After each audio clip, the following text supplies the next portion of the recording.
台南市一名67歲陳先生，本身是美型肝炎的帶原，因為超音波發現正邊的肝臟出現一粒大約3公分的腫瘤，而且腫瘤還靠近右前葉肝臟的肛門靜脈，醫師研判真有可能是原發性的肝癌。先代病醫在做根治的治療時，運用手術前的3D 影像的定做，加入手術中的熒光染色，來提升根治的成效。第一個是我們手術前電腦斷層的一個影像的重組。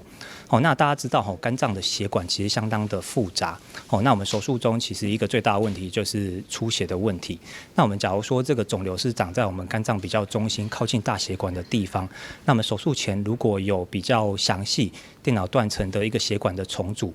那其實可以提高我們手術醫師對於我們手術的一個切面、手術位置的一個概念。那我們在手術中可以大大減少說，我們去傷害到大血管的這個機會。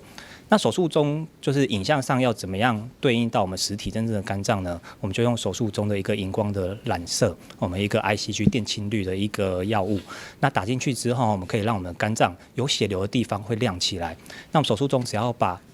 支配腫瘤的這個血管，我們只要把它夾起來，不要讓血流流過去。那我們配合這個熒光的染色打進去之後，可以在我們要保留的肝臟上，可以呈現一個熒光的綠色。那要切除的部分，它就不會顯影。那可以大大的增加我們手術中可以把腫瘤完整的取下來的這個機會。那也可以減少我們手術中大流血的這個機會。透過微創精準的手術，男性患者手術中出血量在100毫升以內，